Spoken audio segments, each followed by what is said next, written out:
Šī ir vismaz 400 reize manā mūžā, kad es dzirdu Saplan pour moi. Man nekad nav bijis nojausmas, par ko ir šī dziesma. Tu zini, par ko šī dziesma? Lara, varbūt tu zini, par ko ir šī dziesma? Viņš dzied, cik Saplan pour moi nozīmē, cik man ir tīrs dzīvoklis. Pilnīgi noviet. Man tīrs dzīvoklis. 7 minūtes pār pulksten 10. Plastic Bertrand. Es vienmēr šo sajaucu. Brokastīs mums ir ciemiņš 10:07 minūtēs. Pie mums ciemos 6. februārī ir Lāris Kreisliņš. Un Lāra, kad man tev vajadzēja, labrīt. Labrīt. Kad man vajadzēja tev pieteikt, es īstenībā samulsu šorīt. Es tev drīkst stādīt priekšā kā brīvmākslinieku. Ko? Kā brīvmākslinieku. Jā. Tas der. Jā. Es iepazinos īstenībā ar abiem brāļiem Kreisliņiem, bet citos gados iepazinos un pirmo reizi satikos South by Southwest mūzikas konferencē, kas ir lielākā mūzikas konference pasaulē. Un kas notiek Austinā, Teksasā.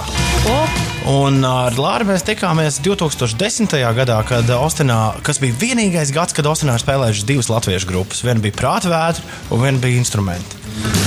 Un es neatceros, vai Lārs bija arī uz Prātvētras koncertu. Es biju abās. Tu biji uz abiem? Jā. Un tad mēs sākām pļāpāt, un pasties, nākamā reize, kad mēs satikāmies, ir šis rīts tepat Rīgā. Tu jau kādu labu laiku esi Rīgā, pastāst, ko tu dari? Es dzīvoju brāļu un ar viņu bērnu un klandos par Latviju un aizbraucu uz Zviedriju un arī aizbraucu uz Tallinu. Okay. Ar ko tu nodarbojies otrā krastā? Kas tagad ir svarīgākais, ko tu darīsi atgriežoties atpakaļ? Un patiesībā man nav pat jausmas, kur pilsētā skaitās tavu māju pilsētu. Es dzīvoju Filadelfijā, un es nodarboju ar filmu un video producēšanu. Tu zini kaut ko konkrētu, ko tu kā darīsi? Ko? Vai tu zini konkrēti? Es tikai daru visāds projekts citiem cilvēkiem un tais dokumentāru filmus un sitcomus un mazās filmas.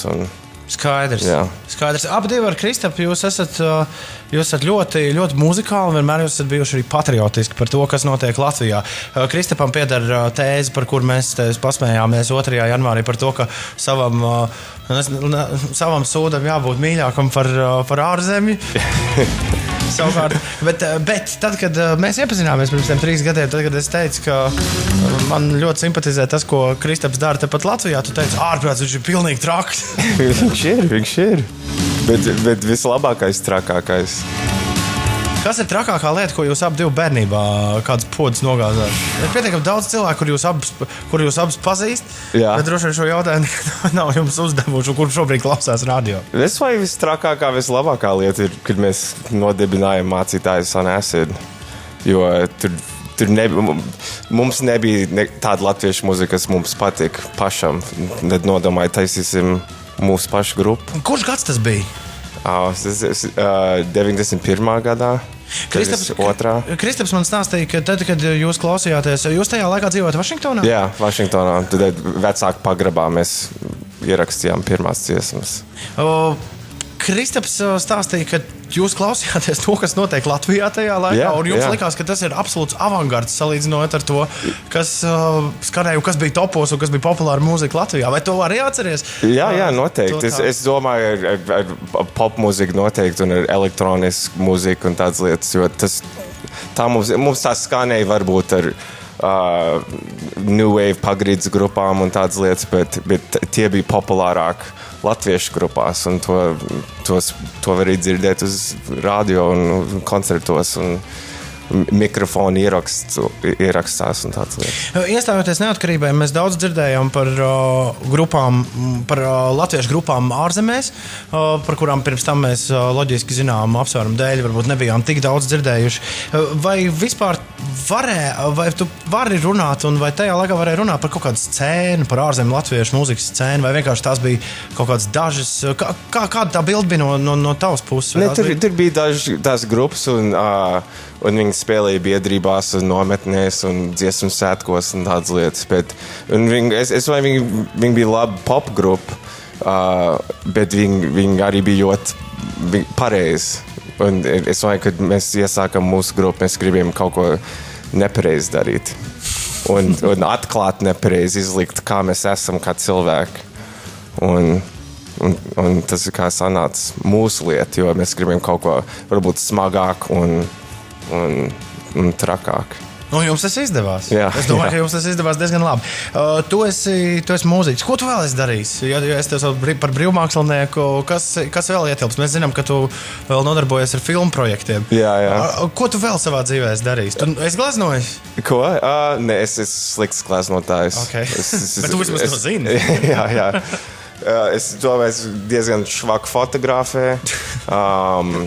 Man patīk visādas lietas mēģināt. Un tagad es izliku šo dzēju grāmatu.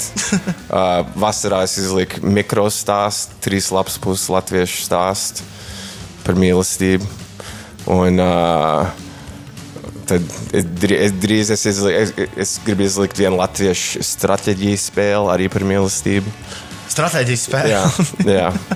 Tas paies daži gadi to salikt kopā. Tā ir man patīk Lara latviskojums come out.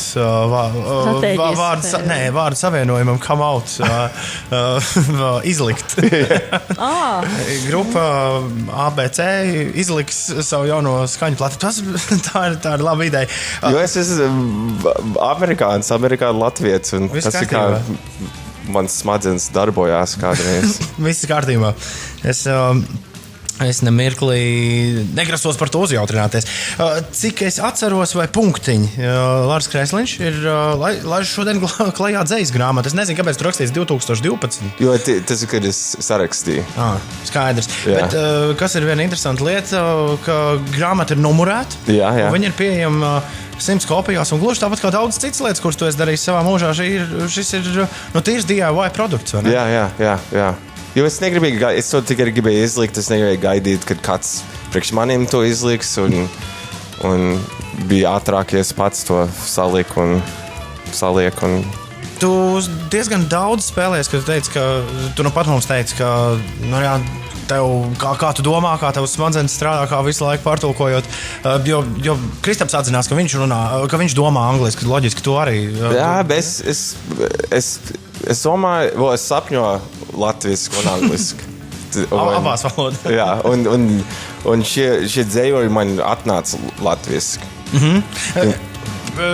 Bet tomēr tu diezgan daudz spēlējies ar valodu. Jā. Cik ātrumā es uzmetu aci, mēģinot kaut kur savilkt kaut kādas kopīgas lietas starp latviešu un angļu valodu. Vai tas bija viens no vadmotīviem arī ķeroties šim klāt? Jā. Man nebija plāns par šo lietu. Un man daudzreiz dzīvē nav plāna. Un šī grāmata to pierāda, es domāju. Ļoti bieži, vēl joprojām pedagoģijā svarīga lieta, ko stāst katram jaunam cilvēkam, tev ir jābūt plānam, tev ir jāzina, kas, kur un kā būs. Bet man ir prieks, ka ir arī pierādījumi, ka arī bez visu plānu tīri labi var iztikt un var izdot grāmatas un var taisīt mūziku. Varbūt man ir plāns, un tā plāna ir vienmēr kaut ko darīt, bet tas viss, es nezinu. Šovakar dzejas grāmata tiks prezentēta brāļa Kristapa krogā aptiek. Tur vēl būs arī muzikanti, ja? Vai Dambis nāks un spēlēs pēc tam. Latviešu dziesmas? Jā, tikai latviešu dziesmas šovakar. Aha, skaidrs. Un tu arī palasīsi dzeju priekš? Jā, es izlasīju visu to grāmatu, un tad starp dzējām tur būs cilvēki var uzdot jautājumu man. Bet ne tikai par dzēju, par vienalga ko. Es tev esmu uzdevis jau šorīt pietiekami daudz jautājumus, bet vai tu mums vari nolasīt kaut ko pavisam nedaudz? Jā, es varu viegli kaut ko nolasīt. Tie ir visi baigi īsi. Jā. So viens ir cilvēks nevienam nepieder. Šeit vēl vien, kas ir veltīt Olgai. Rēckai? Jā. Okay. Tur tikai viena Olga. Okay. Man vairs nebūs 16, vai 17, vai 36. Okay. Un tad 3 labas lietas. Mums ir tas teiciens. Vēl vien tad. Izmainīsim piedod. Reizes arī nemāk lasīt. Izmainīsim naidu. Es domāju naudu. Autokorekcija. Ļoti labi. Lārs Kresliņš šorīt ciemos brokastīs, dāmas un kungi. Lāri, tu esi arī remix autors. Jā, es aizmirsu. Starp citu, Radio 101 ēterā ir viens gabals, kur tu esi remixējis ar kaut kādu čalu kopā, ja? Jā. Tas ir jums tāds pamatīgs projekts, Hamilton, Calhoun, vai tas ir vienkārši kā joks? Nē, mēs to turpināsim un darīsim. Tas izklausās diezgan impresīvi. Paldies. Hamilton, Calhoun ir remixējis ansambļu Martas Asins dziesmu par sniegvīriem. Jā, tieši tā. Un to mēs arī tagad klausamies ēterā. Lāris Kresliņš. Lāri, paldies, ka atnācis ciemos. Paldies jums. Un tiekamies kaut kur vai San Francisco, vai Losandželosā, vai Daugavpilī. Jā, noteikti. Tā.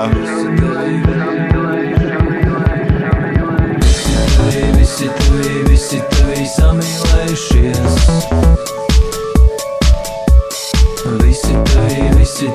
Visi tavi samīlējušies. Mēs esam brīvi. Mēs sniega vīri. Visi tavi samīlējušies. Visi tavi samīlējušies. Mēs esam brīvi.